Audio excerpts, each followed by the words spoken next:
Here we are testing the microstrip dipoles with the microwave circuit analyzer.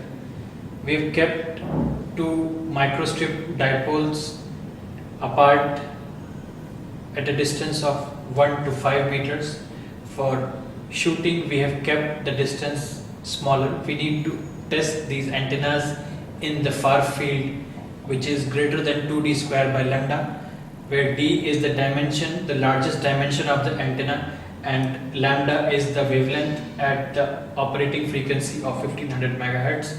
We have connected one dipole to the source, and we have connected another receiving dipole to the receiver. Both the dipoles are kept parallel and are facing each other. In this case, maximum signal is being received. The dipole has got a figure of 8 pattern which we are trying to evaluate here. This is the main beam or the bore side direction for the antenna. We have kept the antenna. We need to tighten the screws slightly at the bottom of the goniometer so that the movement is stable and it does not revert back. We have applied -40 dBm power from the source, and on the receiver we are able to measure the signal as -63 dBm. While taking the measurements, we need to stand away from the dipoles as much as possible. Now, to begin taking the measurements, we need to keep the receiver in the auto mode. We can also, for convenience or for ease of arithmetic, take the measurements in dB microvolts also, as the software will be displaying them in dB microvolts. We will press the menu twice and keep the instrument into the auto mode. Right now the instrument is ready to trigger pulses from the stepper input. Instead of the stepper motor controller, we have provided a trigger input from a switch. The switch manually provides the trigger, and the receiver will record the reading at that instance. To begin taking the measurements, we will first of all rotate the antenna in 90 degrees.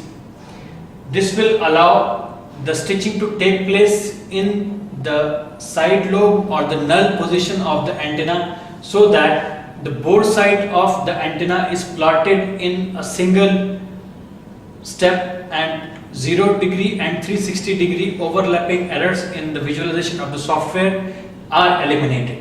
Now we can always rotate the antenna in the software plot by using the offset command. Now we will begin taking the measurements. We'll take the first reading. Now this beep indicates that the receiver has recorded the signal level at location number 1, and it has advanced to location number 2. We will manually rotate the antenna by 5 degrees, move away and press again. Now the receiver has moved to stepper location 3. We'll move it by another 5 degrees, move away and press. We'll again rotate it by 5 degrees, move away and press. This process will go on up to 72 locations, implying at every 5 degree steps that we have taken the plot in 360 degrees. Thereafter, we will switch off the instrument from the auto mode, bring it back into the manual mode.